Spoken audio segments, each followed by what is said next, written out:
বিয়ে বাড়িতে তো গেছি, বিল্ডিং ঘর তো অনেক মানুষ না, গরম পড়ছে না, বুঝতে পারি না, ফ্যান চলছে, জ্বর হয়েছে না কিছু আমি বুঝতে পারি না। আমিও শুয়ে রয়েছি, বাচ্চাও শুয়ে রয়েছি। তারপরে জ্বর হইয়া খিচের নিমিত্ত হইয়া চোখ মুখ উল্টিয়া তারপরে কান্নাকাটি ফিরে গেছে।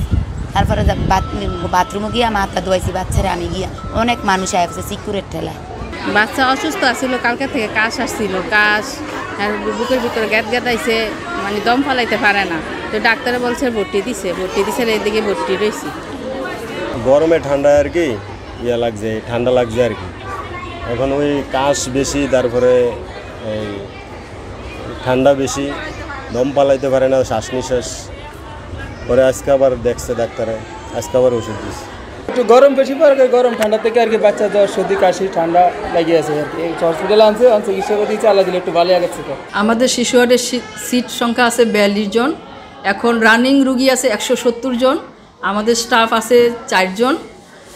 আমরা রুগীদের কাজ করতে যাই অনেক হিমশিম খাচ্ছি, বারান্দা ফ্লোর সম্পূর্ণ ভরা, কিন্তু তারপরেও রুগীরা আসতেছে। আমরা যথাসম্ভব চেষ্টা করতেছি রুগীদের সেবাতে যাতে কোনো সমস্যা না হয়, আমরা আপ্রাণ চেষ্টা করে কাজ করে যাচ্ছি। আমরা দেখেছি যে গত কয়েক সপ্তাহে আমাদের রোগীর সংখ্যা আসলে অনেক বেড়ে গেছে এবং স্থান সংকলনের অভাবে আমরা ওদেরকে আসলে বারান্দায় ওদেরকে সার্ভিস দিতে হচ্ছে আর কি। তো এই যে বাচ্চারা আসে বেশিরভাগই আসতেছে জ্বর ঠান্ডা কাশি নিয়ে, এবং এদের বয়স হচ্ছে 6 মাস থেকে 2 বছরের মধ্যে। তো এরা আসলে কী হচ্ছে, এই যে তীব্র দাবদাহ, এতে আসলে তারা নিজেদেরকে অভ্যস্ত করতে পারতেছে না, অনভ্যস্তার কারণে এরকম হচ্ছে।